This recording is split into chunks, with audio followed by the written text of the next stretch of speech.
तो सबसे पहले आप सभी के नमस्कार, प्रणाम, सलाम बात। हम आप सबके भाई बिस्मिल्लाह भोजपुरिया बता दी कि आज फिर से निकल चुकल बन हमनी के हाइलल मुनिया के माई के सीन लेके शूटिंग करे। जी हाँ, देख सकता नहीं पीछे हमारी टीम बने, तूफान भाई बने, होने हमार शिवा भाई बने। तो भैया छुट्टी हो तो छुट्टी के तो एंजॉय लोग पड़ी, हॉलीडे हो, जैसे आप सभी जितना भी दुबई में रहे वाला बानी मालूम होई। तो चलते हैं भैया हमनी के शूटिंग करे, एक से एक शूटिंग हुई है काफ़ी दिन के बाद। बाहर के लोकेशन यानी कि रंबल उम्बर रेत उत के ये सब सीन लिया आई और देखावल जाई। तो आज जौन की वीडियो शूटिंग बा तो आप सभी के बता दी ई कॉमेडी के शूटिंग बा। हाँ, पूरा एकदम देहाती स्टाइल में लुंगी उंगी मार के एकदम गमछी उमछी तान के साइकिल से बाजार करे चल देवे के बा।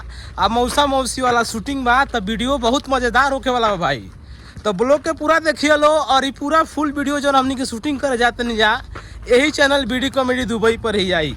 तो भैया देख सकते नहीं तापमान एकदम धूपे के पहले हो, यही में गमछी ओढ़ के दलल मुनिया के माई नहीं है निकल चुकल बन जाने पूरा ताम झामे ने सामान लिया गया मैंने, हाथ में पानियो लिया बा ताकि अगर नटी तरासी तो पानी हुर लेला के काम बा। ब्लॉग में बन रही है जा, चलते नहीं जा और दिखाओ तनी जा आप सभी के। हाँ तो भैया झोरा बोरा लेके देख सकता नहीं कि टीम है चल दिले भैया एकदम सुडानी कैंप में। और सुडानी कैंप के बाद भैया जाइए फिलिपीनी कैंप में, फिलिपीनी कैंप के बाद तब न चल रहे शूटिंग। नहीं शिवा भाई एकदम अपन ताम झाम में चल दिले, बड़ा लागत है कि इनका आज ब्याह हुई, लेकिन भैया ब्याह ना हुई, जाते रहे फिलिपीनी के कैंप में, फिलिपीनी के कैंप में जाते रहे भैया। चलते हैं देखते हैं दो तीन गो चला बड़ा सन, दो तीन गो चला से पहले भेंट हुई, वो टीम में ज्वाइन हुई सन, ओकरी बाद से भैया चले जाए एकदम गणफार शूटिंग में। तो भैया ब्लॉग में बने रही, ब्लॉग बहुत खतरनाक होखे वाला बा। तो देख सकता नहीं लाइन ये साइकिल गाड़ी उड़ी लागल वाला ना केहू पूछवैया बा भैया, ये चाहे टायर खोलो आ चाहे तो ये बैटरी बेचो, लाना ना केहू पूछे वाला बा। अपन यहाँ तक बहन से मरिया कुल की बर्बाद कर दिया सो कहाँ ट्रक रहे बस रहे मलबे ना पड़ी के कर बात चिन्हबे ना करे भैया। देखा तेरा भैया करोड़ों के प्रॉपर्टी यही तरह फेंकल बा, लाना ना केहू पूछे वाला बा। अपनी यार टायर खोल के बेच देता सन, अब बेच के दारू पी करता सन। तब तूफान भाई का कुछ कॉल चाहता रहो? हम कुछ नहीं की कॉल चाहते ये कहम कि इतना गर्मी में शूटिंग करे चल दिले बानी सन है जैकेट लेके। हाँ तो पब्लिक से ये रही कि प्यार दुलार आशीर्वाद बनौले रही लोग और सपोर्ट करी लोग और लाइक कमेंट शेयर करे लोग हमनी के ब्लॉग के और वीडियो के। बिल्कुल बिल्कुल ठंडा लगाता देर में भैया का कॉल जाला कि भगवान के घर में देर में लेकिन अंधेर ना, हमने की जरूर वीडियो भागी लेकिन भागत आप सभी के प्यार सपोर्ट मिलता और ऐसे ही बस बनौले रखे। हाँ तो भैया देख सकते हैं साइकिल मिल गई बा, साइकिल भैया लंड के एकदम फेकार बा, नया साइकिल बा लेकिन देते नहीं भैया इधर था दिखाओ तो नहीं कोई स्टाइल आई देखी।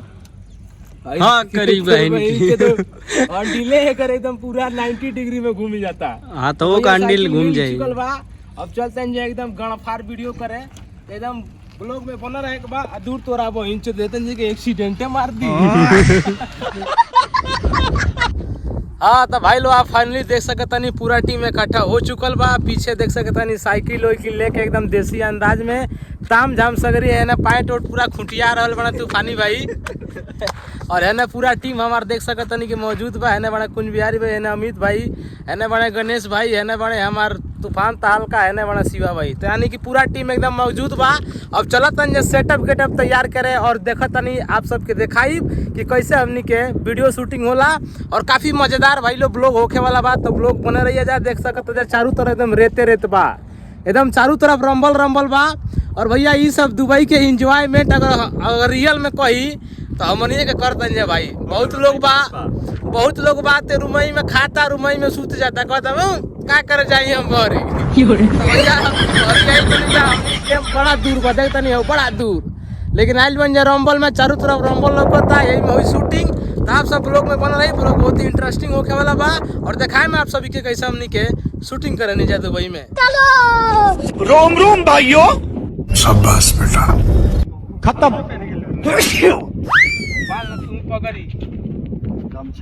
ला गमछा पगड़ी मत बना ना, ये पगड़ी मत बना है।